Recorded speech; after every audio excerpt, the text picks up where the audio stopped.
Welcome to episode 55 of Shane Talks. I still can't get over that intro. I absolutely love it. Michael Winters killed it with that music. So happy that we've got that intro now. Anyway, this week I'm joined, as always, by Jason L. Mayer, and we're bringing back Jason Richardson tonight.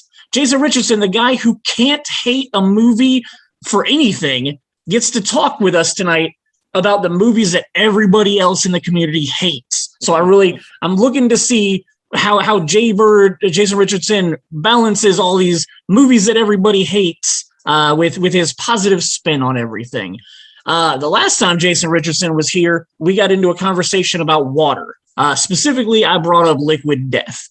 Liquid Death is the absolute greatest water ever, and I made sure that before Jaybird got back on this podcast, he had a Liquid Death to drink. So I can't wait to hear your reaction. Go ahead and crack that puppy open. Oh, do you hear that? Oh, get ready for some amazing water. Take some drinks of that water. And Mayor, why don't you tell us what you're drinking? Shipyard pumpkin ale, man. My favorite, especially in the fall. I got another 6-pack to make my way through before the end of the fall. Very cool. So Jason Richardson, how do you feel about Liquid Death water just in your mouth? It's just exquisite. It just tastes like good, clean water. Yeah, it's good, clean water. All right. Next thing we got to address real quick. Happy birthday, Jason Mayer. What? It's not technically your birthday right now, but when this episode goes live on Friday, it will be your birthday. Big 41. Come on, Shane. Happy birthday, to you. I'm not a singer. Happy birthday to you. Happy birthday, dear Jason. Jason Mayer. Happy birthday to you, old man. Nobody will ever ask us to sing at their birthday party. Any plans for this weekend for your birthday, brother? My oldest son is actually going camping with his scout troop in a cave down at Marengo Cave. Oh, cool. And then and my daughter has rehearsal on tonight, Friday night. So really it's just going to be me hanging out with my other two boys and killing some time, and not going to do a whole lot this weekend, which is totally fine with the holidays and everything ramping up after this. So sure. By the time this airs, I will have seen Ghostbusters Afterlife. So yep. I'm excited about seeing that with my boy Shane. Yep, I will be there tomorrow night. And then Jaybird will be watching this at some point today on November 19th. With other cool people. So this is going to be a movie weekend for me. Like, I am totally about going to the movies probably Friday, Saturday, and Sunday. There's a lot out, so I'm excited to just take advantage of all of it. All right, so Friday is Ghostbusters. What's your Saturday, Sunday looking like? Saturday and Sunday, I don't know which I'll do which day, but I want to see King Richard and Bruised with Halle Berry. Oh, okay. Yeah, I've seen very little about that one, but I know what you're talking about. Isn't that already on like Netflix or something? It's out in the theater this week, then Netflix next week. Oh, okay. Cool. So I'm going to go Glendale and watch it for free. Speaking of Netflix, did either of you guys watch Red Notice on Netflix? I did. Not yet. I watched it. It was okay. I liked it because of the actors in it, but I figured it out 15 minutes into the movie. Not all of it, but I figured out a really big chunk of it about 15 minutes into the movie, and it just kind of made the rest of the movie blah for me. Like, it was enjoyable, and I liked watching Gal Gadot a lot. But as far as like an actual good movie, it was just okay. And if you would have taken those three actors out and put B actors in, just regular actors in, I would not have enjoyed this movie almost at all. I agree. It's definitely one of the guys that I follow on Instagram. He's a drone flyer, and this is the first movie that uses certain, I forget what the description was that he gave, but it's the first movie that uses the drone footage in the way that they were doing it. And I've been following this guy for a couple of years. He's awesome. He's mainly done like car videos and stuff, and getting super ultra close while people are racing and things. And and so like all of the stuff that's in this movie that is flying footage, a lot of it's his. Nice. And even the stuff that where it's like there's a point in time where like Ryan Reynolds like runs into a room and like goes over one table and like under another one, and the drone actually followed him in there. Yeah, that was cool. Camera work. So it's not CGI. But this guy was bragging about himself because he finally got into a big movie. Yeah, that's awesome. And it looks awesome, and I think it worked really well for the film. So agreed. So yeah, so just temper your expectations, Jaybird. It's nothing amazing, but I did have fun watching it. But I'll agree with Mayor. If it wasn't that cast, it probably wouldn't have been enjoyable, like that enjoyable.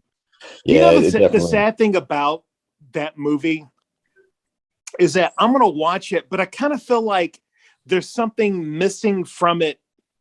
Not even have seen the film. It's kind of like hidden. Whereas if it were just it was a theatrical release, like, oh, that would have been huge. It would have been probably, it's more well known to me. It kind of feels B movie-ish a little bit, you know what I mean? In a sense. And it's like, had it gone direct to theaters, I probably would have heard more about it and been a little bit more hyped, because I like all three actors in it, and so I kind of feel like it feels very straight to video-ish kind of, and I have not even seen a preview for it. Well, and to be completely honest with you, Jaybird, it was in theaters for 1 week before it came out on Netflix. Just like right, and I know that, but it almost doesn't count because it was going to be on streaming the week after anyway. So it's kind of it wasn't really advertised that it was going to be in theaters. That when you a few months prior, leading up to it coming out, I wasn't seeing that trailer in theaters. No. Nope. They don't play trailers for Netflix movies in trailers or in theaters. Usually, they do sometimes. But so this guy I was talking about, his name's Johnny Shayer. And if you go to Instagram, it's JOHNNY_FPV. And his stuff is awesome to watch, a lot of fun. So definitely recommend that. On a side note, thanks to a really good friend, Shane and I got to go see Tick, Tick, Boom last week in the theater. That's true. Yep. And I loved this movie. So this was, if anybody doesn't know, it's essentially oh my goodness, Shane, what the heck am I looking for here? It's the musical that Jonathan Larson wrote before he wrote Rent. And so if you like musicals or just kind of enjoy them, I would highly recommend this movie. If you love Rent or love musicals, you have to see this movie. And it's coming out on Netflix on Friday. And I've been listening to the soundtrack like crazy because I thoroughly enjoy musicals. No big surprise there. So that's one, just me chiming in, is one that has taken me a while to warm up to. I literally just wish they would have called it like the Jonathan Larson documentary or the Jonathan Larson story or something like that, because when I heard that they were doing Tick, Tick, Boom and that Lin-Manuel Miranda was doing it, I thought that they were actually doing his one-man show that became a 3-person show, that they were just expanding Tick, Tick, Boom into a movie. And that's not what this movie is. Like, this movie is not the actual Tick, Tick, Boom like that he wrote. It takes some of the songs, but it's not the same plot. And it uses other stuff from Jonathan Larson's category, where it's really just more of a documentary about Jonathan Larson's life, which is awesome. And I love it. And I've warmed up to it. It's a biopic, and everybody knows how I feel about those. There's very few that I like. But when we first watched the movie, like, it's a very enjoyable film. I enjoyed watching it, but when it was over, I was like, that's not really the story that's told in Tick, Tick, Boom. Like, it's a lot more about the main two characters break up, and then his roommate friend having AIDS. Like, those are really the two stories that go on in Tick, Tick, Boom, leading up to his birthday party in the third act, which they sort of follow, but they make it more about Jonathan Larson's life than his actual show was about. So I've warmed up to it. I haven't been listening to the soundtrack. I should listen to it some more because there are some really good songs in it, and visually, like, it's great. And Andrew Garfield looks like Jonathan Larson, which really helped the character for me. But yeah, like it's definitely worth watching. I would recommend it to anybody as long as they care about musical theater or anything. But just that was my only disappointment in it is I was really excited about actually seeing Tick Tick Boom because I've read the story of what Tick Tick Boom tells and what all the songs are and all that stuff, and just I didn't exactly get what I wanted. But as I've warmed up to it, I can definitely admit that it's something definitely worth watching. The last thing I'll say about it is it's literally a who's who of the cameos and past Broadway stars. Like if you're alive and somebody kind of big, even like you're in this, writers, actors, directors, everybody. So it was really quite entertaining if you're a fan of musicals at all. So, and I don't remember which one of us said it when we were done, but we literally called it the Rent prequel because there's a lot of stuff that's peppered into this movie that's just like, oh, so maybe that's why it showed up in Rent. Like he calls his roommate Pookie the first time that he in the movie when he shows up, and there's other little like hints and nods towards Rent where I was just like, I'm really watching you like trying to explain to me that this is the prequel to Rent. So still very much worth watching. And yeah, what's up? I was going to say, but instead of harping on the subject matter that Jaybird always thinks brings down the show and slows us to a halt, we're going to move on from this week to the most hated movies. And I want to preface this by saying we have been doing a very good job of trying to get these episodes down to an hour. But this week, if we go over an hour, that is not our fault because you guys gave us a lot of movies to talk about that you guys hate. Quick, though. We are going to go through. I was watching people's posts when they were posting their answers. I'm like, really? Yeah. Like, wow. Okay. Time out on this. Time out. Yep. All three of us have been in this movie. There is no excuse for Mark Stratton to have ever put that Consternate should be in the worst movie of all time. And our most hated movie. Sorry, most hated movie. Mark Stratton, you're wrong. You haven't seen it. Watch it on YouTube. Ask me to borrow the video copy. Either way, watch it, enjoy it, have some fun. Listen to Jaybird say, guess who's in the motherfucking house? There's no way anybody can actually hate Consternate. They can be jealous of it. They can be like, oh man, I can't believe they did this when they were 20 years old with a video camera and a Macintosh. And it costs like $700 total to make that movie. Like, if you can't respect what we did, there's no reason to hate it. Maybe if they had Dolby stereo would have worked better. So let us get started because Jason Richardson, you are our guest. Your answer was any Resident Evil movie. And my only comment about your stuff is like they all kind of just blend together to me. So like I won't defend them, but and zombies aren't really my thing, but I don't know how you would hate them. They were all like cheesy fun. I love the first one because it was the first comic book or first video game movie that came out that was actually good, in my opinion, or even like kind of good. So that was just the first one. Everything after that, you're absolutely right. It feels like the Fast and Furious franchise where everything's just melted together and I have no clue what happened. So why do you hate them? The problem with those movies is, and people are going to scold me for this, I don't hate her. I'm just not a big Mila Jovovich. I got you. Like, oh my God, I'm gravitating towards her. I don't hate her. She's done nothing to make me hate her, but nothing draws me to her. And I just kind of like I haven't even seen all of them. I didn't need to see all of them because it's all the same thing. And people could go about that with like the Halloween movies and what the stuff that I like and whatnot and such. But Resident Evil, it's just like, there's just all this action and all this like, bam, bam, bam, bam, bam, bam, bam, bam. And it's so close up and you don't know what's going on.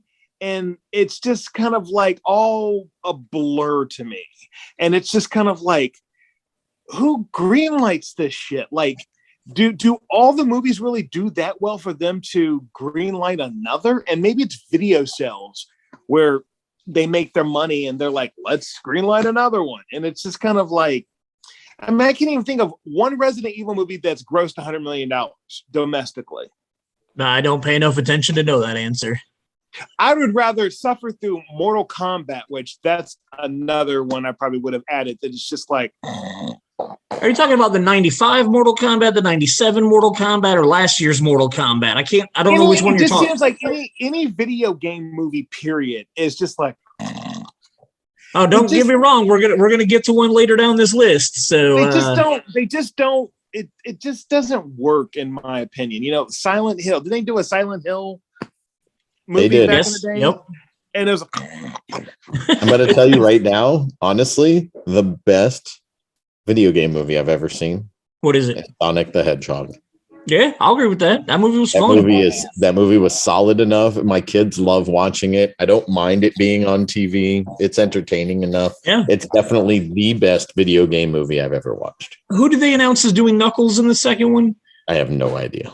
Oh, I'm excited for it. It's a voice that I'm excited for. I'll look it up for you. You can. We will move on to the next one. And again, with tonight's discussion, we're not really trying to convince anybody that any of their answers are wrong. I'm just curious what you guys think about other people's answers, because the next one is my buddy Will. Will's answer was 2012, the John Cusack Into the World movie. And that's one I responded with, like, what? Like, really? Like, well, I won't say that I hate it, but I've only ever watched it once because I didn't like it. So it's not anything I'm ever interested in watching again. I kind of agree with that. I remember seeing it in theaters, and it was like, okay, it's all right. And I think maybe kind of it's been on in the background, like on, when it's been on cable or something like that. But it's definitely one that I do not have from, the $5 bin? Blu-ray bin at Walmart. No, I've never purchased that movie and don't plan on it. And if I did see it in the $5 Blu-ray bin, I probably wouldn't. I don't know. Who knows? Ooh, that says a lot. Right. Yeah. But I don't know. I didn't hate the movie, but I don't gravitate towards it. I would watch it 10 times before I'd watch Resident Evil. Mayor, what was your face? Well, first of all, it's Idris Elba who's playing Knuckles. Yeah, that's going to be fun. So I found that out for you. Second of all, this movie is so bad. And I love me some John Cusack. Like, sure. I have no problem. Like he literally must have said, just give me the money. Show me the money. Because this movie is horrid. This and Day After Tomorrow, you can throw them out the window as far as I'm concerned. Yes. I agree. Hold on. I'll let you talk. Hold on. So my issue with most of these end of the world, something bad's happening. Is it the same director? Storm, whatever the case may be. Independence Is it the same director? Roland Emmerich? Yeah. Is it Roland Emmerich that did both? Did he do 2012 too? I can't remember. I know he did. I can look it up. But so anyways, my problem with this movie is that it was constantly the exact same thing. It was like John Cusack driving in a car away from like the thing gonna blow up. John Cusack's in a plane right before everything's getting swallowed into the earth. Like it was horrid, man. Like, I do not want to watch this movie. It's crap. It needs to go. It should have gone away. Yes, you are absolutely right. Roland Emmerich did both of them. Which is funny because San Andreas, you know what? Liked it. And it was the interesting thing for San Andreas and Greenland, both of those movies, I cared more about the people and it being a person story. And then like the bad crap was happening behind it, kind of. That it was more entertaining than either one. Greenland was really, really, really good. Yeah. And then Roland Emmerich's got one. I think it's coming out on Netflix. The Moon thing with Halle Berry and Patrick. That's going to theaters. What's his name? Patrick. Hold on. From the Conjuring movies. Moonfall. Yeah, Patrick. Moonfall. What's his name? Patrick Wilson. Yes. Thank you. In Moonfall, a mysterious force knocks the moon from its orbit around Earth and sends it hurtling on a collision course with life as we know it. So while you were talking about those two movies at the beginning of all of this, I was seriously thinking, oh, wow, I wonder how Greenland is in comparison to these because I still haven't watched Greenland. And then I was like, wait a minute, aren't they doing a sequel to Greenland? And I looked it up and they are. So does Greenland end in a way where the Earth doesn't end and there actually deserves a sequel? I didn't think there was going to be a sequel after that. You don't need a sequel by any stretch of the imagination. Like it's kind of like I didn't need a sequel to John Wick or The Matrix, but hey, I think with Greenland wasn't like some big box office success, but I think it kind of grew an audience out of just word of mouth once it kind of hit video and cable. Like I remember Jason like raving about this movie on one of these podcasts, like, like it's really good. I'm like, okay, and I'm like, didn't that same guy do Geostorm? You know what I mean? Like, I'm like, okay. And so I went to the Redbox and rented it, and which Redbox seems so archaic now, but I go every once in a while. All right. My next buddy, Steve Brown, he listed off 4 movies. So I'm just going to list them all, and you guys can comment on any of the 4 that you want to. First one was Green Lantern. The second one was the Scientology movie Battlefield Earth. The third one was Mariah Carey's amazing film Glitter. I'm actually annoyed that it's on this list. And then X-Men Origins, I didn't hate. I'm not sure why X-Men Origins is on here. Battlefield Earth, 100% hated it. And Green Lantern, I can't hate Ryan Reynolds. So out of Steve's 4, Battlefield Earth is the only one that I can say I actually would probably consider that I hated that movie. Either any of you guys have any thoughts on those 4? Never seen Glitter. X-Men Origins Wolverine was at the bottom of the X-Men list for me. Oh, wait a minute. The worst. Which X-Men is it? That's okay. It's I apologize. Origins Wolverine. I was thinking of First Class. That's my fault. Gotcha. I will get. Okay. That's my fault completely. Yes, Wolverine, terrible. Yeah. Green Lantern's not good, but I've seen worse comic book movies. Halle Berry's Catwoman comes to mind easily. Oh, yeah. Yep. But Battlefield Earth, I never saw Glitter. Battlefield Earth on this list deserves every accolade it ever got to be one of the worst movies of all time. Oh yeah. But I'll have to say, like, Battlefield Earth, like I don't even remember the movie. I remember watching it, but like I just don't remember a lot of the movie, but it's just bad. And it's not even like I would want to rewatch it. That's a movie where it's kind of like, that is complete trash. Like, did you see it at Eastgate with us or not? No, I saw it at Greenwood. Okay. Greenwood open, kind of. We screened that at Eastgate because it was a trade screening, and oh my god, I want to vomit. And you kind of think like, okay, John Travolta, all right, he's kind of back and blah blah blah. And then you're like, it's awful. So that for me would be complete trash. That's bad trash. Where like I don't want any part of it because it's not even fun. Mm-hmm. Yep. However, the X-Men, I'm fine with it. It's not my favorite of the X-Men stories and such, but it's Hugh Jackman. I can watch anything with him. This guy literally named 2 different Ryan Reynolds movies. He did. Yes. Yep. But here's the thing. I'm gonna back up Glitter. I like Glitter because I like Mariah Carey. Glitter is bad, but it's a fun bad though. So it's like Crossroads by Britney Spears. I would watch Glitter over and over, not repeatedly, but like throughout time. I would watch it enough because I know I'm gonna laugh, and it's Mariah Carey in her acting debut or whatever, and so it's just one of those fun bad movies that I would watch every once in a while. What was the other movie? The interesting thing about that movie is not about that movie, but about Mariah Carey is the fact that like then she blew everybody's socks off when she was in Precious, like with her acting ability, like her actually acting in a movie. Sure. Right. And not just playing a character. I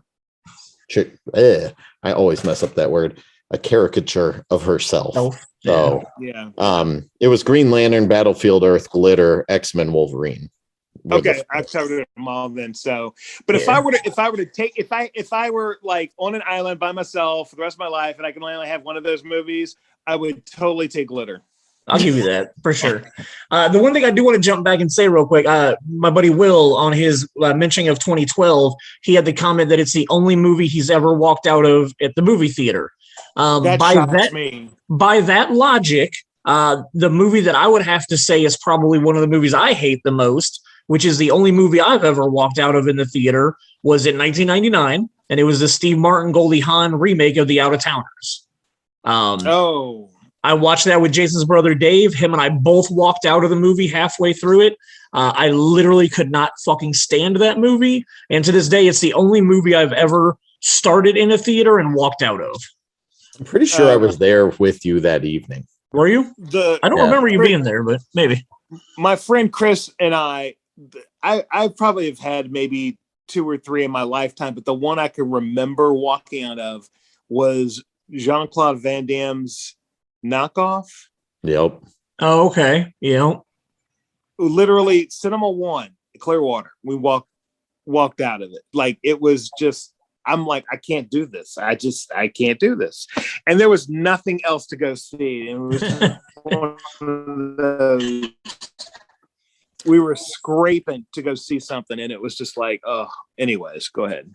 Mayor, what have you walked out of? Walked out of Knockoff. Wow, 2 of you. I walked out of Knockoff during a promotional screening in Theater 7 at Clearwater, and I immediately just walked right into Theater 10 to watch Blade again. Nice. That evening. So that's one I'd like to watch again. So and I'm trying to think anything. I tried to walk out of Terminator 3, but my brother David didn't want to, and I had rode with him. So I wanted to leave so bad. There are worse you can walk out of. Oh no, like no. That's literally one of the worst. Oh, so bad. All right, so let us move on. When I put up this post, there was one person that I knew was going to answer this question, and I knew what his answer was going to be before he even put it up. After he put it up, a mutual friend of all of ours, Ryan Foster, agreed with him when my buddy Garrett Miller said that the 2016 Ghostbusters movie was the worst film he has ever seen in his life. I have hung out with him numerous times, and he is adamantly has vile hate for this film. Your comment back to him off of what he posted is exactly the same way I feel about this film.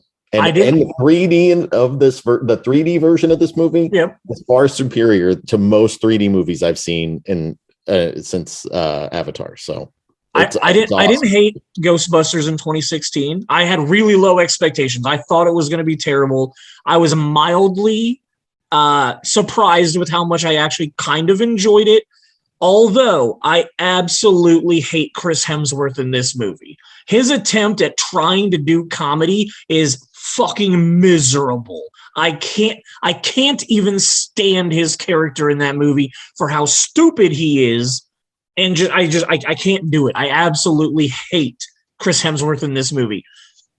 But aside from that, like, I didn't hate the plot. The other thing I did hate about the movie, which luckily looks like they're going to fix tomorrow somehow, I hated them bringing in the original cast in cameo roles that weren't their characters. Like Winston Zedmore. Why am I drawing a blank on his name? Ernie Hudson. Ernie Hudson shows up and plays Leslie Bibbs. No, Jones. Leslie. He plays Leslie Jones's uncle in the movie. Like, why couldn't that have just been Winston as her uncle? Like, it wouldn't have changed anything. Like, why did he have to be somebody? Like, I didn't like how they had them in the movie, and I absolutely hate Chris Hemsworth. All right, that's my hatred on my lack of hatred, but hatred on it. Richardson, why? How do you feel? I liked the Ghostbusters. I actually bought it. I remember going to see that with Jenny and Chris. We went to Flick's Brewhouse and saw that, and we were like crying in laughter on several parts. Like, there were a lot of funny parts in that movie.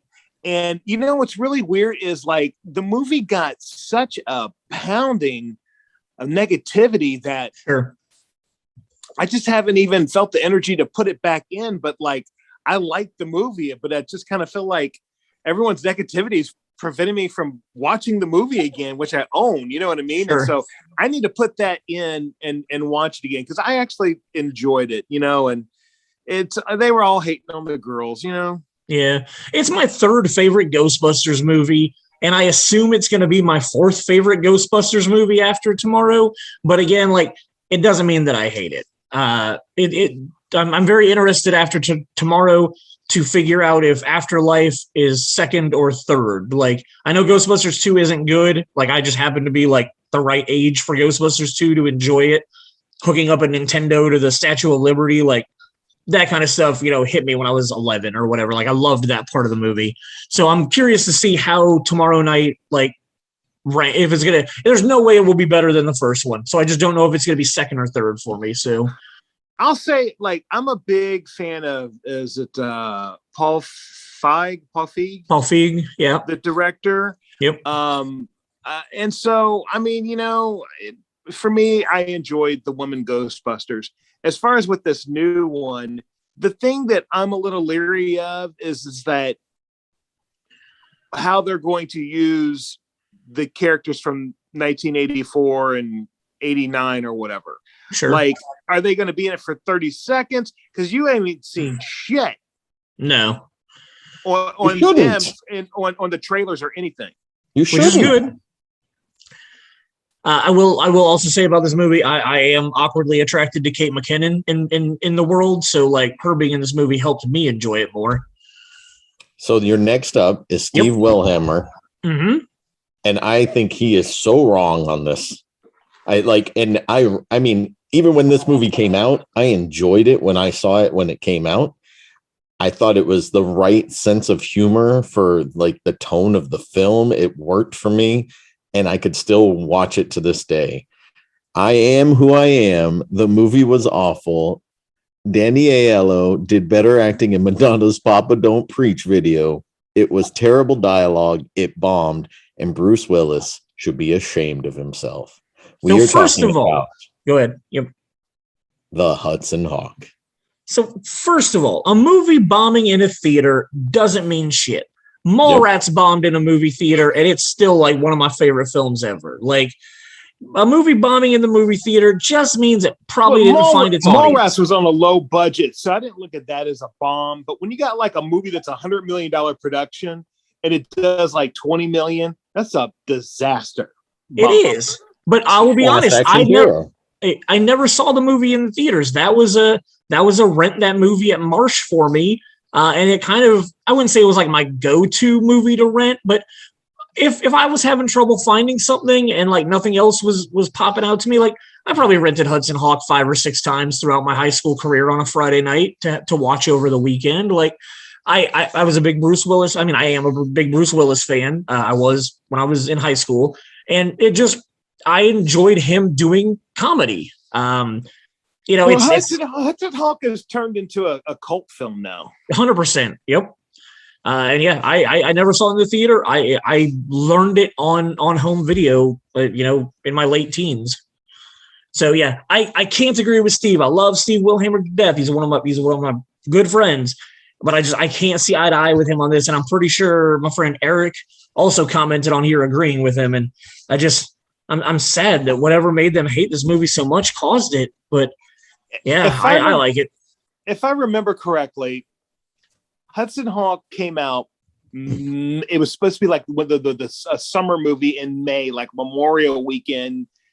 And I think at the time I was working at Eastgate and we didn't get it. And we were like, oh, damn, we didn't get it. I can't believe we didn't get the movie. Then it bombed the first week. And we're like, oh, thank God we didn't get that. You know, because we didn't get all the movies. We had to split them. Eastgate had to split with Lowe's Cherry Tree. So that we ended up getting something else instead of that one. And so we were kind of relieved that like, oh, it bombed. So I'm glad we didn't get that. But I don't know if you have the release date on that, but I think it was Memorial Weekend. Yeah, I'm not sure. May something. I'm curious as to when that opened and what year that was. I'm guessing 86 or 87. Was it really that? 19 what? 91. My fault. 91. Yeah. Okay. Yeah. So Good. I got pulling good it up memory. now. We're looking at May 24th, 91. There you go. Yes. All right. So moving on from Hudson Hawk, because we can't badmouth such a good movie. It's so much fun. Mark Stratton gave us 4. I'm going to list them off for you. You can talk about any of them that And I you was a little want. pissed. Everybody's naming 4 or 5 movies, and I just did Resident Evil. I was like, I would have. I mean, you listed Well, that was 4 you or listed 5 7. movies. I was going to say there's 7 Resident Evil movies. So you listed more than anybody. If we have time at the end, I'll let you throw out some more that you hate. Mark Stratton said The Freshman, which whatever, I don't love or hate that movie. A Million Never Ways to seen Die. it. Million Ways to Die in the West. I've never seen.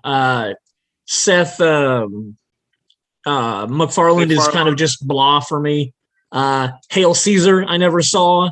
But I Love Trouble. Julia Roberts and Nick Nolte from the 90s. I absolutely love. I think it's fun. I know my mom and I watched it a lot together, so maybe I've just got like a soft spot, for my mom watching that movie with me. But like, I enjoyed nothing but I Love, baby. yeah, I Love Trouble is a lot of fun. Mayor, what do you have to say about any of those? I never saw Hail Caesar. I never saw A Million Ways to Die in the West. I have seen The Freshman and I have seen I Love Trouble. What I can tell you is that for me, they're not memorable films. No hate towards them, just no love towards them either. Yeah, I don't remember much of either one of those movies besides who was in them. Gotcha. So I got nothing for these. Yeah, I think it's maybe because I love The Godfather too much that I couldn't get into The Freshman. Like, I didn't like the spoofing of The Godfather stuff. But yeah. All right. Mr. Mike Owens, Big Mike as we call him. Hello. Yeah. So, well, you chimed in when I was reading them off. So go. What do you got to say about them? I didn't see. The only one I saw of all those was I Love Trouble, and I just remember that coming out in the summer. I saw The Clearwater. I thought it was an odd combination of Julia Roberts and Nick Nolte. Sure. But I like the film, and I've been trying to find a copy somewhere to watch it because I don't own it. But I would love to go back and rewatch that movie and just kind of see would I still like it today, because I did enjoy it back then. But it was one of those movies where when you're watching it, you knew it wasn't going to be the big success that they had hoped it would be. And you can do that when you're in the midst of watching a movie. You can kind of tell if it's going to take off or not. But I knew I liked it though, but it wasn't going to take off. Here you go, Jaybird. If you have Hoopla, which is the library app, you can rent it for free on Hoopla, or you can rent it. You can rent or buy it on Apple TV for $4 or $13. Okay, you said I'll look up the Hoopla app then. Yeah, as long as you have a library card, when you download the Hoopla app, you just have to put in your library card number, and then it gives you access to the website. Awesome, I'll do that. So yeah, you'll be able to download and watch it for free on the Hoopla app. All right. So Big Mike's 4 movies are Darkness, which I think was like 2002-ish. The Happening, which was the M. Night Shyamalan movie. Dragon Ball Evolution, which I never saw. And Carmen, a hip hopera. I have no idea what that movie. It was. Yeah. Who is the Carmen in this? Was it Beyonce? Oh, really? Okay. Yep. Yeah, I don't know anything about that movie. Darkness was very blah. I don't remember liking or hating it, so I know I saw it once in the theater. And The Happening, I'll agree, is one of Shyamalan's worst films next to Lady in Water. Oh. I just saw The Happening. Again, it was on HBO, and I was flipping through the channels, and I'm like, you know what? I'm gonna watch this. I'm gonna try to get through this. I didn't get to the end because I had to be somewhere, but I was watching it, and I remember going opening night to see this, and I was in a packed small house at the Keystone Theater Landmark, where the seats are too damn small. And my fat ass is trying to sit in those damn things, and it's so uncomfortable. And I just remember watching this movie going, what is this? Like, what were they thinking? Like, this is boring. Yeah, I agree. I absolutely hated it. Yeah, I have no interest in ever watching it again. It was terrible. Mayor, what's that face all about?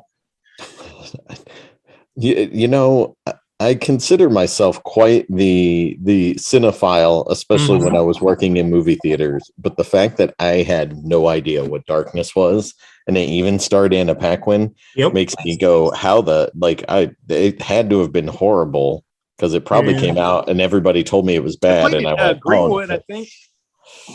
That don't mean much. You know, Yeah, I got fired. I didn't get fired. I got pushed out the door after 6 months. So. Yeah, I was at the 16 at the time, and I remember previewing it, and I was, I like horror films. I like Anna Paquin, and I was severely disappointed in it. But again, like, I don't remember much from it. I only ever watched it the one time, so maybe I should watch it again. But yeah, Darkness is bad. How do you feel about The Happening? You never watched it? Any of these movies, dude? Bro, it's got Marky Mark in it. How did you not watch it? Because everybody talks about how bad it was. Dude, if you know, there's certain movies where people can be like, this movie sucks, and I've been like, all right, I'm still gonna go see it because it's you know, interesting. But this was also like M. Night's like crappy portion of his career.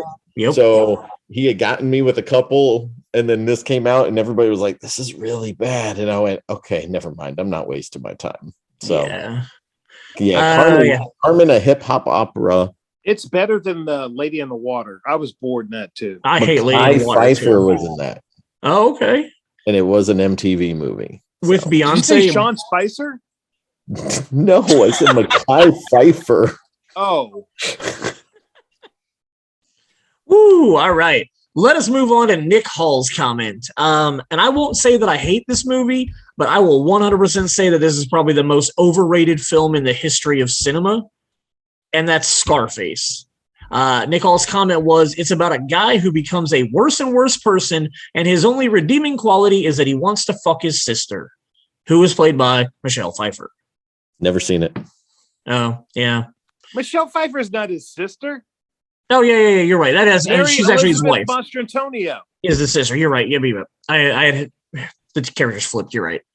Yeah. So Scarface is blah. I'm not surprised that you haven't seen it, but I mean, it's one of those movies that everybody fucking loves and everybody talks about, and I'm just not one of those people. So Jaybird, give us your opinion on Scarface. Well, my old ass did see Scarface back in the theater. Day. That had to have been like 82, 3, 4, 83, somewhere in there. Sounds right. What was that? I said, I'll look it up. I'd say like 82. And I just remember, oh my God, this is such a long movie. 3.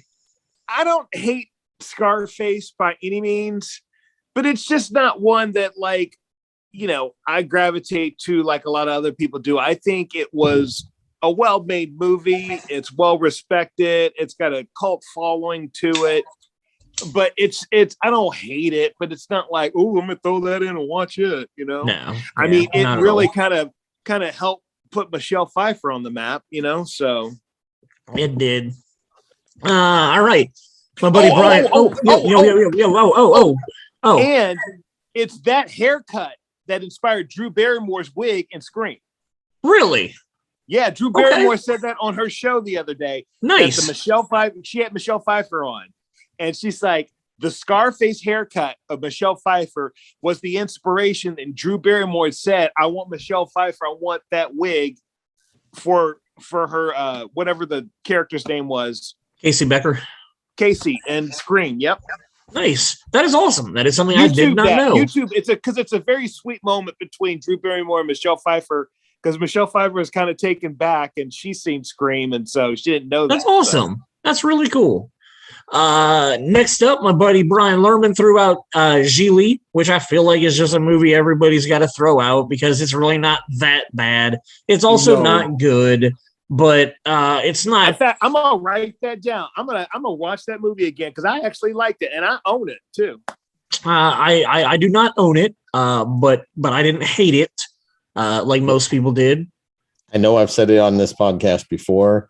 If Ben Affleck must have just read that first couple of pages of dialogue where he gets to go on his little rant and his little monologue at the very beginning of that movie. It's a very Kevin Smith monologue, in my opinion. I really enjoy that monologue. It does not set up the rest of the movie. The rest of the movie is kind of middle of the road and just kind of blah. Yeah. But everybody hated on Benifer at the time, man. Yep. Like, so because of that hatred, just kind of like Ghostbusters with the all-girl cast, when you hate something before you even go see it, you're gonna hate it when you walk in. So yep, that is true.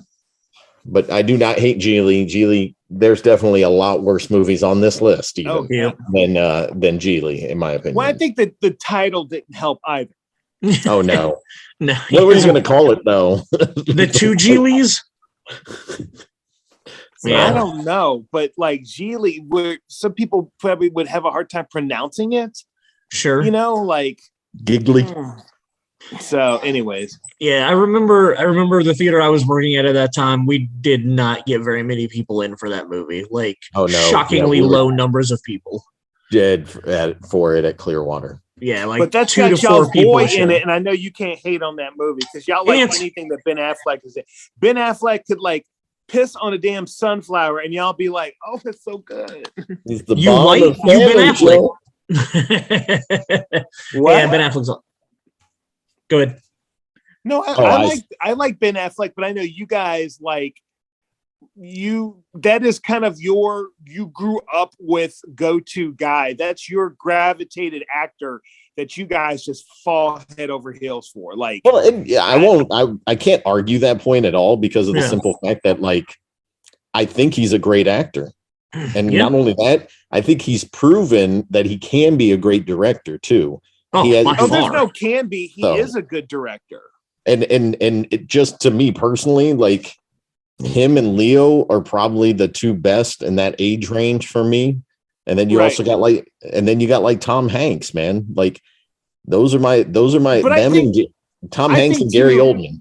But Ben Affleck is like from your hometown too. So you kind of have a Massachusetts kind of mentality connection with him that is probably appealing.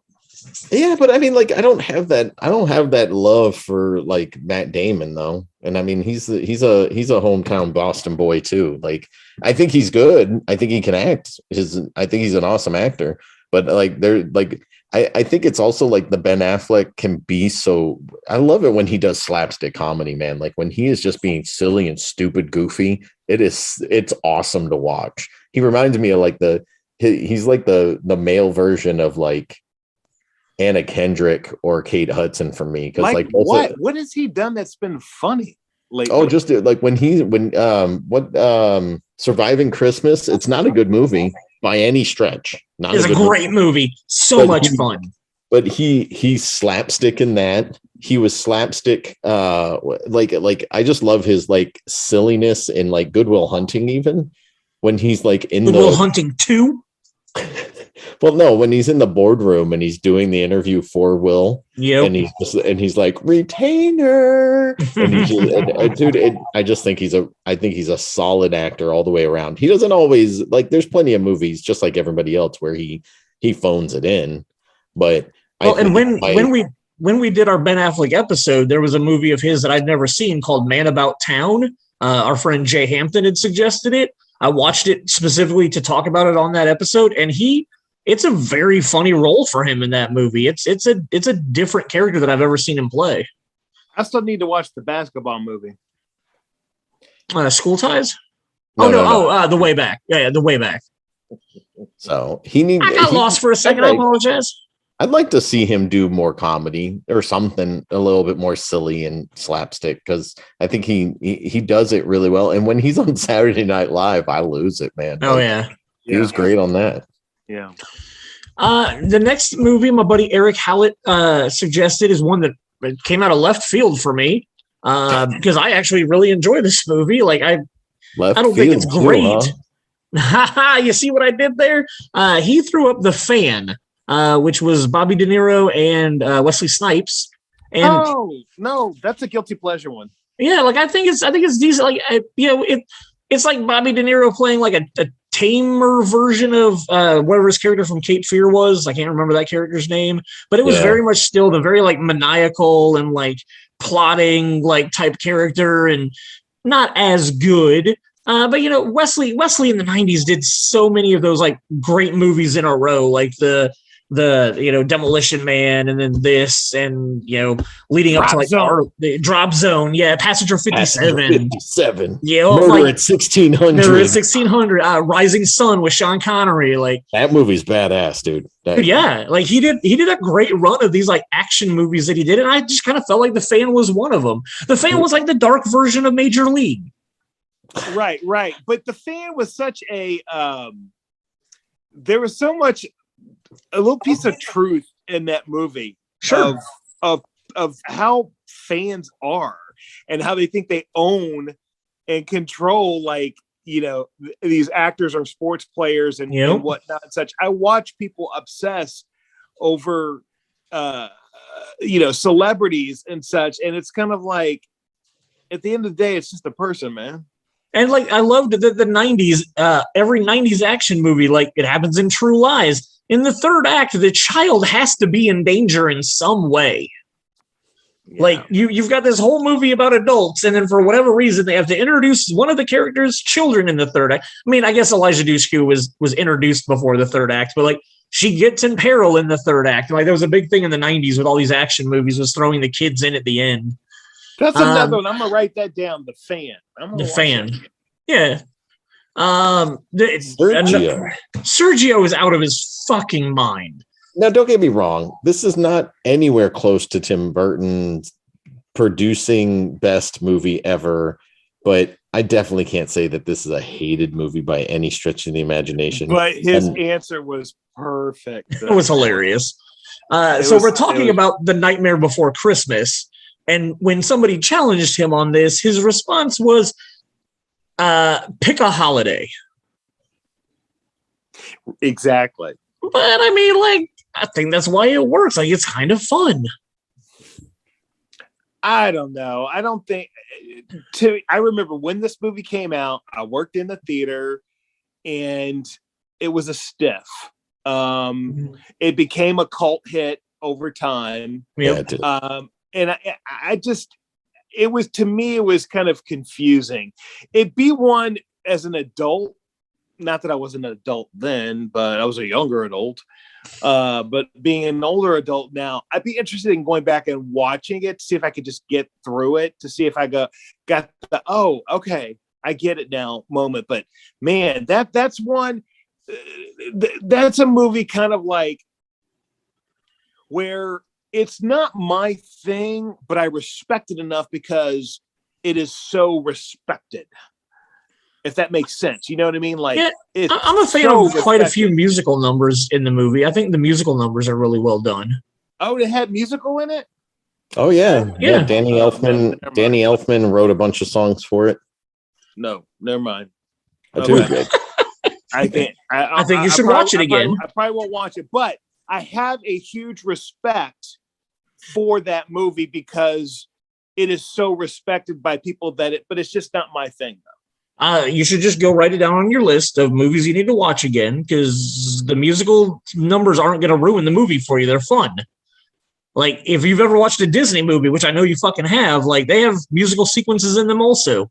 I like Mary Poppins. It's a musical thing, but like, it's Mary Poppins and Pete's Dragon and but like Elliot.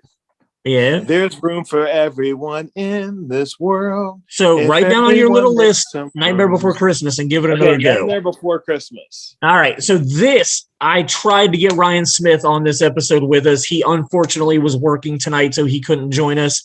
I really wanted to hear this fight go down. I was going to lead off with this. We were going to move this to the top of the conversational piece so that we could get it out of the way. But our friend Ryan Smith, who has been on has been on 2 other episodes with Jason Richardson.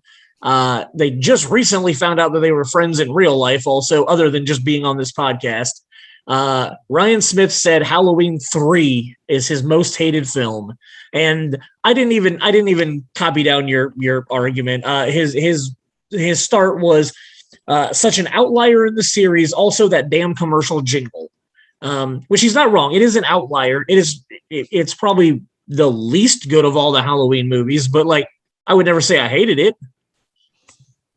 So Jason Richardson, talk to Ryan Smith about how wrong he is.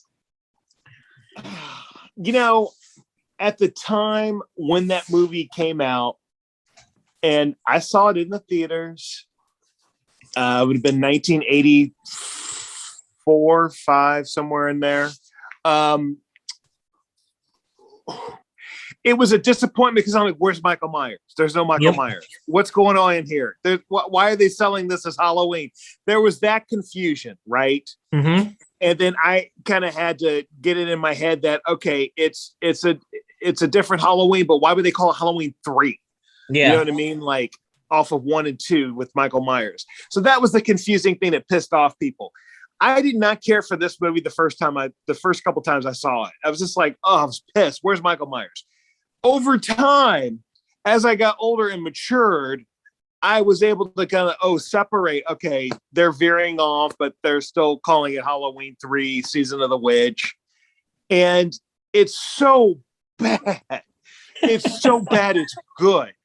It is so bad that it's good. And there are moments where you jump in that film with the little stinger music that John Carpenter is so good at.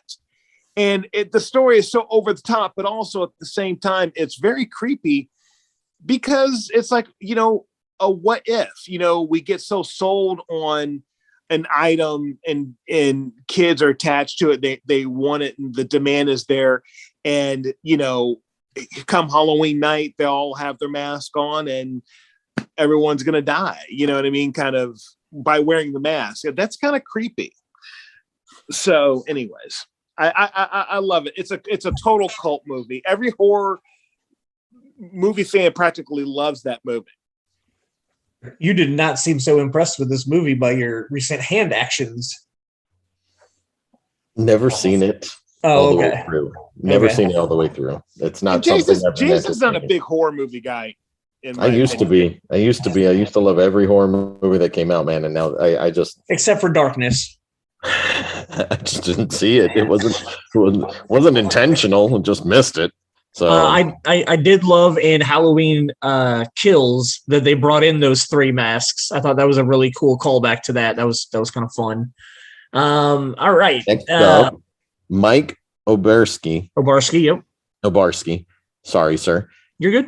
Literally hit the nail on the head because whenever my oldest decides he wants to play this movie, nobody wants to watch this film with him. Like, so you are the father of the one person on the planet who likes this movie. I bought him the DVD because he loves Super Mario Brothers so much, and he will spend this movie probably 6 or 7 times a year, and every time nobody watches it with him. Yeah, Super Mario Brothers is bad, terrible. Jason, how could you do that? He's Father of the Year award for buying him such a piece of crap. Don't they have like Super Mario Brother cartoons or something? They do. They do. And my son watches those too. But anytime he chooses it for movie night, he gets upset because nobody wants to watch it with them. What do you watch it on VHS? No, it's on regular DVD. You can't even get a Blu-ray of it, I don't think, right now. So, or maybe you can now, but you definitely couldn't when I was looking for it. So, did it even fit the TV screen? Oh, dude, it's bad. It's so bad. Richardson, have you seen this movie? Do you have opinions on the actual film? I did see the movie, but I only saw it once, and it was like during its kind of opening weekend. I remember I worked at Eastgate, but we did not get it. It opened at Lowe's Cherry Tree, and we were so happy that we didn't get it because it was so awful. And I think that's another summer movie that opened in May. If my date person wants to verify and check that. Absolutely. And that would have had to have been 19. I'm going to go with 93. It was 93. It was 93. And we are looking at May 28th, 1993. Man, if only there was a Star Wars movie. Releases. We should do a May release podcast once because I could name a bunch of May summer movies that were released in May. Because that was the kickoff of the summer season. Mm-hmm. Battlefield Earth was May release. The first Mummy was a May release. All right, let us look at my friend Danny Stout. She threw out 3 movies. 2 out of the 3 I'll agree with. Cowboys and Aliens is garbage. R.I.P.D. is absolute garbage, like beyond terrible. But I am a fan of Predator 2, and I know I'm in the minority on it. You just said you hated a Ryan Reynolds movie. Oh, whoa. Crap, I did. Whoa.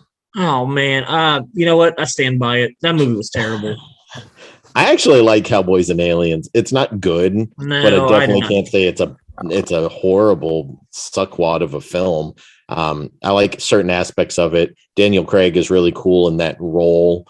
And overall, it's just fine as a film. R.I.P.D. Never saw it. Not going to comment on it. I didn't watch that with you? No, you did not. Who did I watch that with? And then Predator 2. Love that movie. And it might be because, again, it's one of those things that maybe I was the right age when it came out, but I saw it multiple times in the theater. I went to the Cinemark Dollar Theater over on Washington Street at Washington Square, Cinemark 8, and I watched that. We probably saw that like 4 times there at least, that movie, and I still enjoy it. It's so unplausible and ridiculous, but it's still fun for me, and I can quote all sorts of things from that movie constantly. So, and I always am a fan of the end. I like when they get underground and find out that the alien or the Predator ship has always been under the city. And yes, I misquoted it as New York City when I commented. It is Los Angeles. I stand corrected. Richardson, your thoughts on any of these 3 movies? R.I.P.D. I saw it at the theaters. It was okay. Don't really remember all of it. It's not one I'd buy. But I'm a big fan of Jeff Bridges, though. Okay. Cowboys and Aliens wasn't what I wanted it to be, but I still liked it because it was just different. Okay. But it's really nice to watch. Visually, it's very nice to watch. It's one of those they're movies that, like, it's not like you're into the story really, but like from a visual standpoint, Dune, it's pretty, and the sound is really good too. So when you got pretty and good sound, you could kind of have a hit script, but like it's still kind of visually captivating. And I love me some Daniel Craig. Sure. And Harrison Ford is a cool cat motherfucker. You know what I mean? Like, so how can you not like it? And Jon Favreau is a good director. Yep. I forgot that he did that. Good call. I forgot that. Predator 2, I just know Danny Glover was in it, and I don't remember it. It's one I'm going to add to the list here and watch again. Next up, my friend Jessica Cooper. First of all, her movie came out in 1999, so it's impossible for anybody to hate it. It's a 1999 release. It was obviously. Give me a clue. Let me guess. Give me some hard clue. One of the actors we were already talking about earlier today. Okay, 1999. That's your year. Okay, go ahead. 1999. All right. There are 2 lead male actors in it. And then the female that's in it was just kind of getting big at this point in time. She had been in other movies, but she was starting to get big. Okay. I believe it was like a November release, if I remember right. Okay, so 2 prominent males and then a female that was just starting to kind of blow up. Yep, and one of the males we just recently, a couple of movies ago, were talking about, like 1, 2, 3, like 5 movies ago, we were talking about this male. Do you want me to give you a release date? Yeah, give him the release date. Christmas, 1999. Oh, it was that late. Okay. Christmas of 99. Yep. Okay, so that would have been a few months before we moved to Greenwood. So Star Wars had already come out that summer. So we get to December of 99, and I need another clue. She won an Oscar. For this movie? Not for this movie. Okay, not for this movie. She is an Oscar winner. She's an Oscar winner. Give him the director. Isn't it? It's not Ang Lee, is it? No. Who's the director? She won her Oscar the year before this movie came out. She won it early in 99 from a movie that came out in 98. A Shakespeare in Love? Would it be Gwyneth Paltrow? Yep. Shakespeare in Love? No. Shakespeare in Love is what she got her Oscar for. Her Oscar for. Oh, is this the one where she's a flight attendant? No. Nope. Emma. No. Talented Mr. Ripley. Yeah, you were focusing on her. Yeah. My friend Jessica said that the Talented Mr. Ripley, the storyline is horrific with a cast. The acting is abominable. I can't even pronounce that word. I don't think I ever finished watching it. So, see, that's another one I'm going to have to write down and go revisit that movie because I've forgotten so much about it. I just remember it was kind of twisted and fucked up, but I liked it. Yes, it was. It's a very dark movie. It's one that I was actually kind of a big fan of when it came out, and I bought it on DVD and I watched it quite a bit. I enjoyed the Jason. Who was the director on it? Why can't I remember who the director was? Anthony Minghella. Yep. Thank you. Okay, and he did The English Patient. Yeah.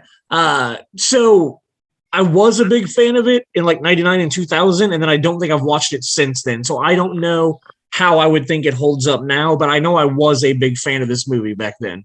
But of course I was, because it came out in 1999. My friend Brian Mazurkowitz threw out the True Grit remake, which I have still not seen. So I really don't have an opinion or comment on it. Richardson, have you seen it? Oh my God, it's fantastic. Oh, fantastic.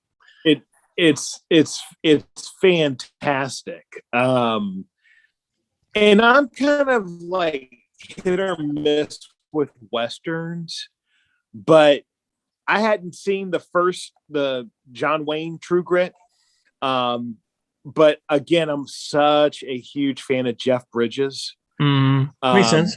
And the Coen brothers, I just thought did a fantastic job with that movie. It was really, really, really good. That's one I'm going to have to put into and watch that again. I own that one. So True Grit, that was a big hit too. Yeah, I never made time to watch it. I'm not a huge Western fan, despite being named after a Western. I've never gotten into them. So yeah. And that's Haley Steinfeld's premiere debut too. Oh, okay. I really don't care for the Coen brothers. So yeah, they've done a few things that I like, but overall, a lot of their early stuff I liked, and then I fell out of love with them around the man who wasn't there. Must do some heavy ass weed smoking crack to come up with them scripts. Dude, I everything I've ever seen, I've never been impressed by a Coen brothers movie. Well, True Grit is pretty good. Our next movie we're going to talk about is a tough one, and it's one that I tried to do. Do you hate this movie? I don't hate this movie, but I have no problems with it being on this list. So here's the thing: I tried to defend it, and then I remembered something that was a couple of years ago. The movie we're talking about is The Neverending Story, and apparently, I just have rose-colored glasses with this movie because I remembered loving this film. And then it would have been 4 or 5 years ago because it was before I moved into the house I'm in now. I woke up one Sunday morning and I came out and made breakfast and I sat down and was flipping through the channels and this was on. And I said, oh my God, I haven't watched this for so long. I love this movie. I'm going to watch it. My wife came out a little while later and, what are you watching? I said, it's a Neverending Story. I love this movie. And she was like, I don't think I've ever seen it. I'm like, I'll sit down and watch the rest of it with me. And when it was over, she was just like, "What was so special about that?" And I'm like, yeah, I don't know. The flying dog. Yeah, Falcor is cool, but I have to, like, I loved this movie as a child, but like 5 years ago when I tried to rewatch it now as an adult, I just didn't love it the same way that I did. So I think 12-year-old me would defend that this is a great movie, much in the same way that, like, he would defend Last Action Hero or, any Jonathan Brandis sidekicks from back then, or Ladybugs, or, any of that kind of stuff. Did you say sidekicks? Yeah, Chuck Norris and yeah. Dude, Sidekicks was fun. Jonathan Brandis, like, daydreaming that Chuck Norris was his best friend. That movie's awesome. No, I remember that movie. I just have not heard that title. Wasn't that the Inhaler one? Yeah, I think so. Yeah, I think so. He had asthma and he couldn't, and he was like, "No, you can do this without the inhaler." Yeah. So I did try to defend Neverending Story as I've been thinking about it and remembering when I showed half of it to my wife. I stand a little bit corrected. Jay's comment was, no, it's just a movie full of whiny characters. I think it is a shitty fantasy tale for people who can't handle the Dark Crystal, which actually had more realistic characters, even though they were Muppets. I'm okay on the Dark Crystal. Like, I don't love it. I know a lot of people do. I just think it's okay. I wanted to watch the Netflix show, but I haven't. So, like, the Dark Crystal is just okay in my opinion. But yeah, so go ahead. Chris Ward starts our next one. I saw this at Glendale 456. Oh wait, it might have been 123. I can't remember. It was Glendale when GCC was running it, and it is the worst Star Trek movie I've seen. But I haven't seen the first movie, so I can't speak on that. Star Trek V, the Final Frontier. This is the God one, right? Is this the Final Frontier? The quest, or the which one is this? 4 was the one where they went back. Voyage Home. The Voyage Home. Yeah, because 6 is Undiscovered Country, so this should be the Final Frontier. The Final Voyage or something like that. It's the one that Shatner directed. And that his brother, it's the Spock's brother. And like they find God at the end of the movie or something, right? They're trying to find God. They're trying to find God. And they end up finding like an entity who needs to get on the starship to travel other places. It was a very bad movie. Yeah, I know I've seen it at some point, but I don't remember a lot of it. So I was always a Next Generation guy. So, once Generation started, and 6 was cool because, Worf was also on that one as a different character, Michael Dorn. And then 3 was fun because it had, Doc Brown in it. But I don't remember 5 very much. And Jason's face. Worf was in Generations. No. But I'm talking about Michael Dorn was one of the Klingon lawyers in 6. He wasn't playing Worf. He was playing a different Klingon character. But it was still Michael Dorn that was in 6. But yeah, Jaybird, do you have any opinion on Star Trek 5? I don't even know if you're a Star Trek fan. No, I like Star Trek, but I don't remember 5, and I have them all, and I need to throw them in and just kind of watch them back to back one day, So Spock's half brother ends up hijacking the Enterprise and convincing everybody that they should go check out and go find God in the middle of this thing. And then they fly there, and it's like some floating head thing. And I remember that some alien floating head thing that wants to get on the Enterprise so that it can invade other places. It was really, really bad. Was anybody famous? Did anybody famous play Spock's brother in that one? It was as soon as I find him, Lawrence Luckenbill.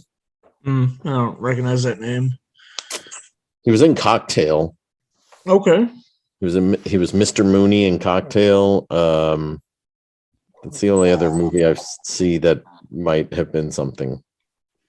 Next up, our buddy Brandon Snow Simpson. He threw out another 5th film. Go ahead. And he's right. This is this is a hated movie for me. This one, and it deserves everything that it gets because I told you to call me Dad. Call me dad. I told you to call me dad. I'm your father. I told you to call me dad. Call me your dad. Call me dad. I'm your father. Will you please call me dad? Jaybird, can you guess what he's talking about? I am your father. I'm sitting there trying to guess because I'm not looking at the list. So Call me dad. Like, Die Hard 5. A Good Day to Die Hard. This is the one where they go to Russia. Yeah. John McClane's trying to save his son. And literally people keep running into gunfire like stormtroopers. And things just don't make sense. And it's bad. This is on Terminator 3 level for me. Like, yeah, it's a pretty terrible film. Really horrible film. Yeah. Are they doing another Die Hard? Let's hope not. Please die. Once upon a time, there was rumors that they were doing a Die Hard prequel that was going to show you a young John McClane, where they were going to have Bruce Willis bookending it by like telling the story or something, but that it was going to be like John McClane as a beat cop when he first started like being in the NYPD. There's no point in that. It's been years since like a TV show out of that or something. That might be entertaining, but yeah, I don't need a movie. Let's say that 20th Century Fox comes to you and they're like, okay, we got to do another Die Hard movie. What would the setting be for you guys today? Don't make it.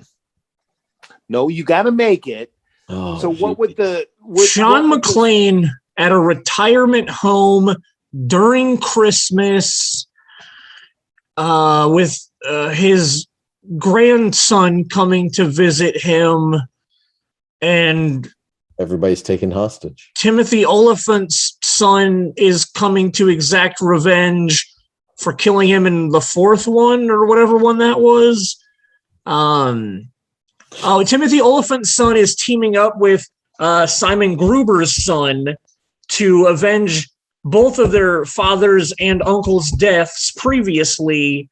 So they take hostage the retirement home because they, for whatever reason, don't know what John McClane looks like. So they just know that he's there. So they're trying to weed out who John McClane is by threatening to kill all these geriatrics. Dude, you know what? The sad part is I can hear this pitch being thrown around a stupid ass boardroom. I'm thinking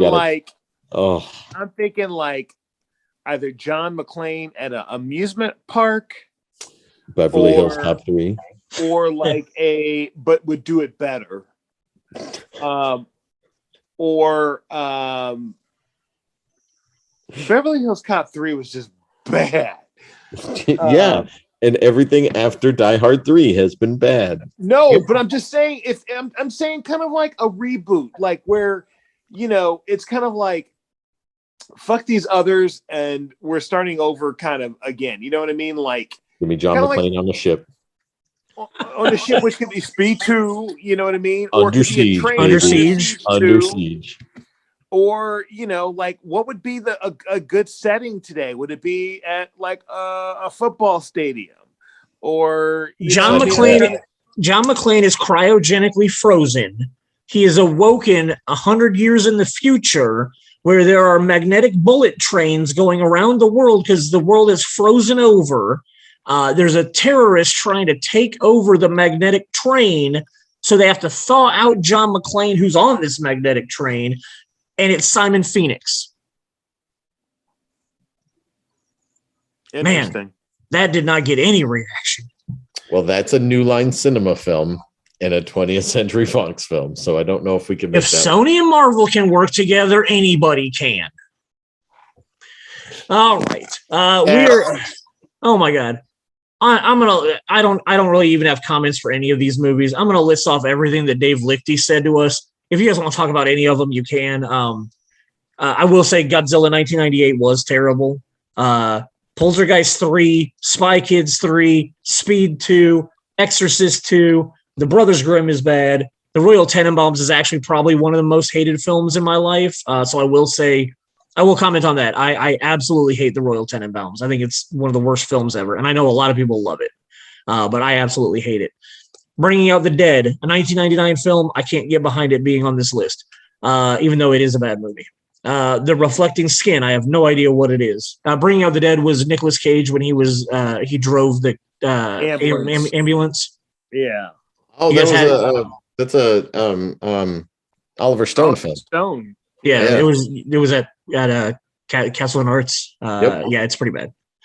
Remo Williams, which I've only seen once, and I don't remember hating it, but I just remember it was okay. I don't know what Shock Treatment is. I don't know Caligula. I mean, I know what Caligula is, but I've never seen it. Zardoz, I've only ever watched once to see Sean Connery in it. I don't really remember it. Mimi in St. Louis, I've never seen. And Gigi, the Oscar-winning film, I've never seen. So a lot of the movies he hates, I haven't seen. But the ones I have seen on his list, I will agree that I hate them.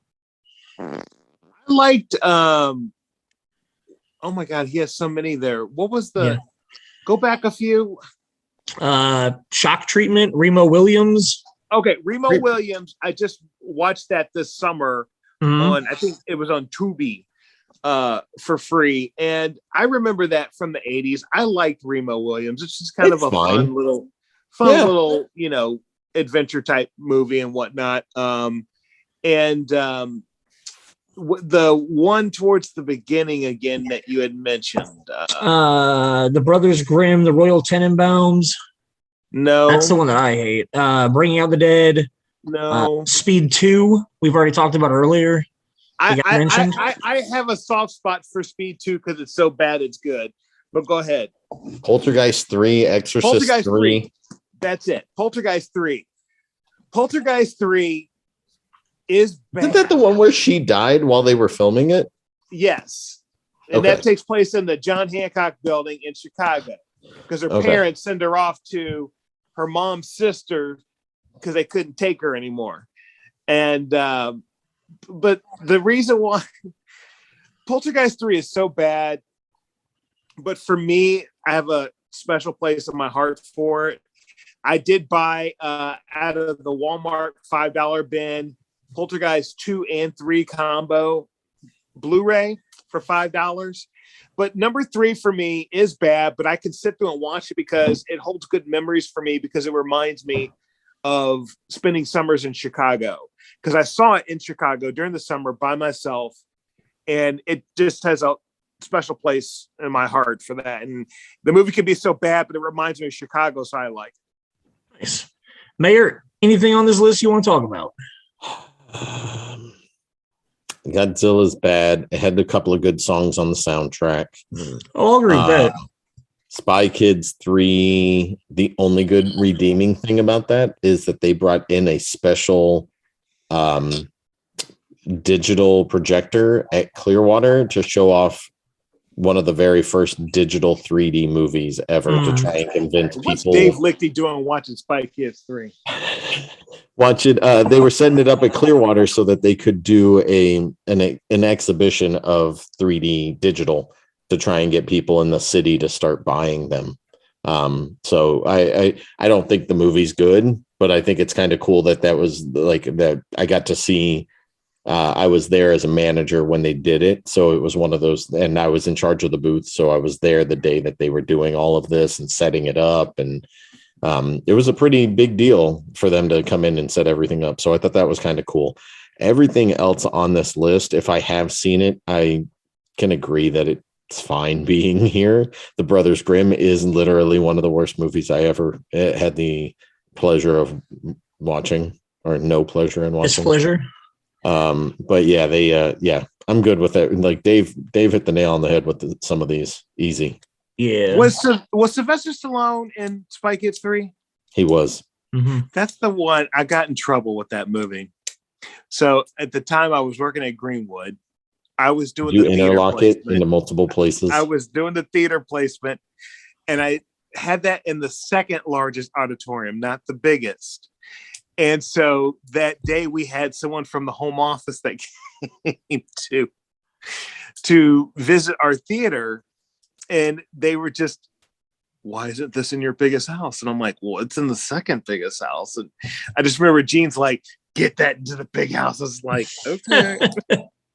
And it was doing really well. You know what I mean? Like, we had 2 screens of it, but one of the screens I had the second biggest and not the biggest. And remember trying to figure out how we could flip it. You know what I mean? Like, and Gene was just flipping out on me, and I was like, it's just 60 seats. You know what I mean? Right. That's funny. Next up, Jason L. Miller, who is a friend of Jason Richardson's. He said all Mel Brooks movies. And while I'm not a big Mel Brooks fan, like I don't hate any of his movies. Some are better than others. Some are funnier and more enjoyable. Mel Brooks just has that humor, slightly kind of dry, offbeat humor and whatnot. And Blazing Saddles is one where like I can't sit down and watch it all the time, but like when you do catch it, there's some fucking funny parts in that movie. Like, and like another one is called To Be or Not to Be with Anne Bancroft, his wife, and I absolutely liked it a lot. So yeah, I like Spaceballs is a cult classic. Mm-hmm. So Mel Brooks is still fucking alive, man. He is, and he's talking about doing History of the World Part 2. A male and being that old, Yeah. So yeah, I can't agree with Mr. Miller on all Mel Brooks movies. And then our last thing that we can address real quick, my old roommate Lindsay, she is attempting to predict the future because she claims that the Roadhouse reboot that was recently announced, starring Jake Gyllenhaal, is going to be one that she says, I'm going to go ahead and say the Roadhouse remake, even though it's not even in production yet. Did they not learn from Point Break? Which is factual. I won't say that I walked out of Point Break. I walked into Point Break and was not impressed with the few minutes that I saw, so I have never had any interest in watching the whole thing.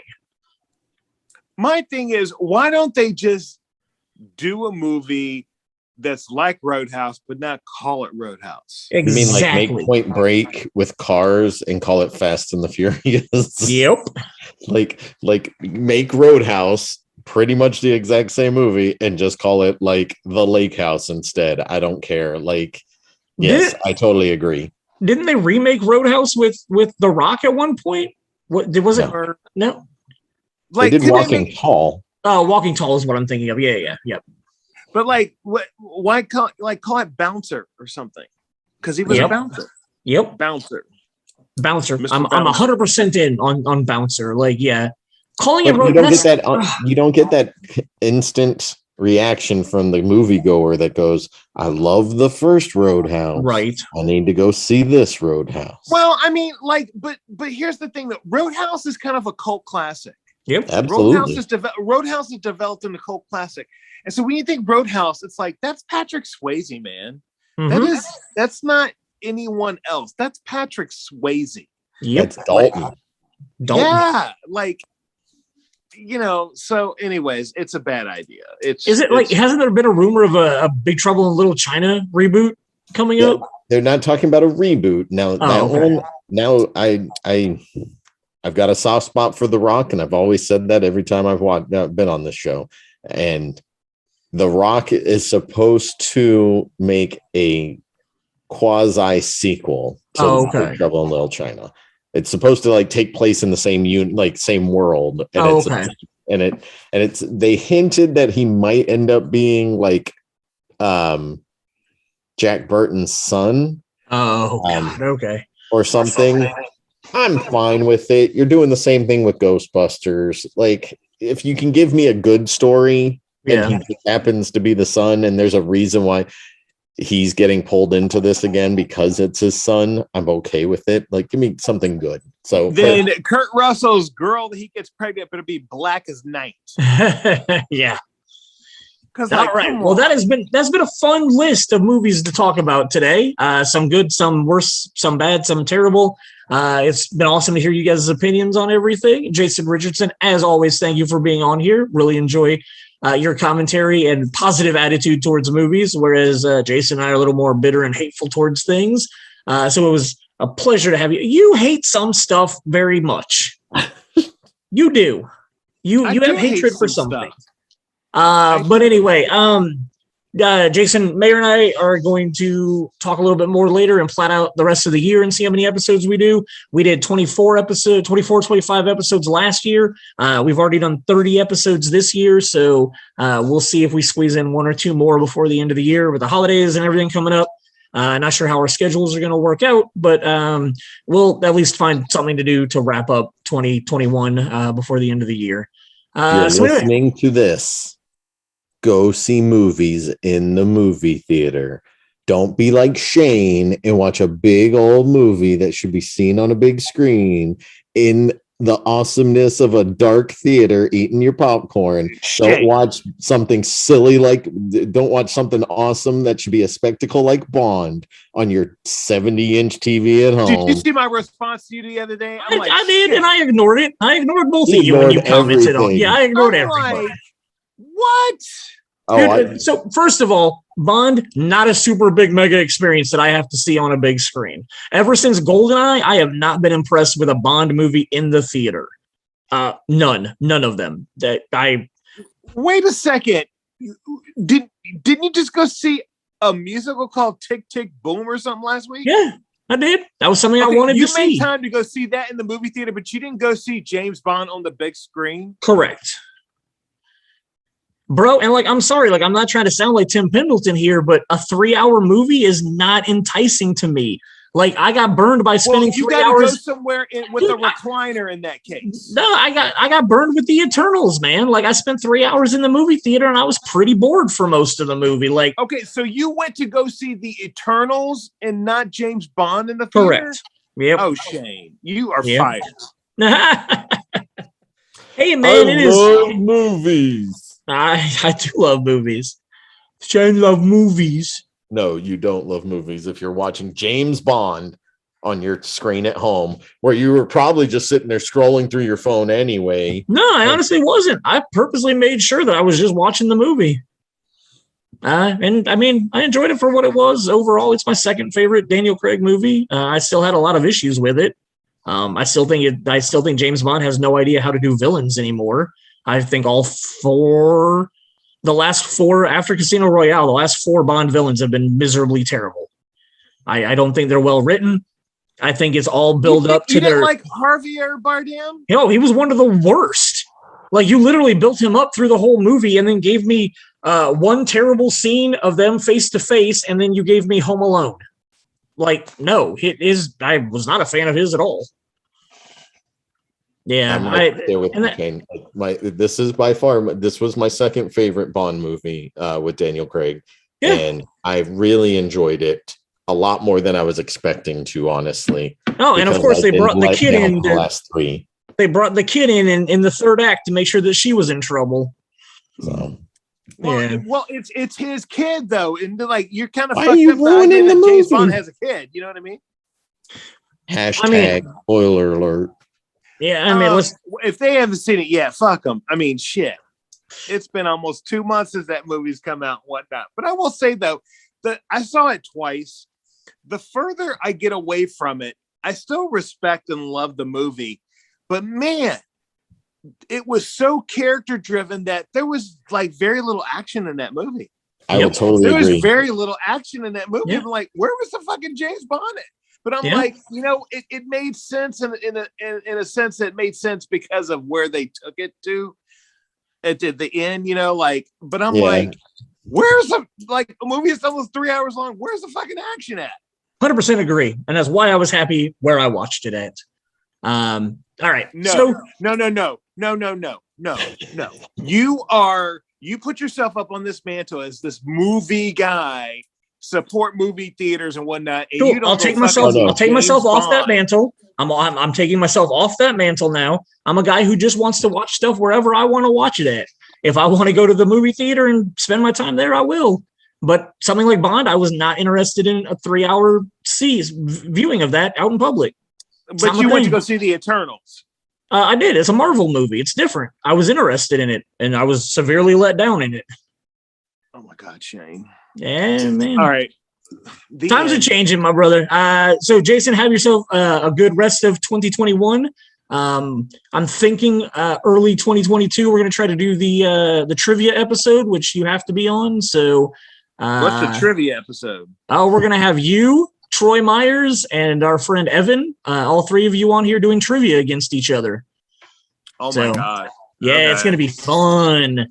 All right. Very nice. So you guys have yourself a great night. Thank you guys for being on here. Thank you guys for listening. We will drop something else at some point in 2021.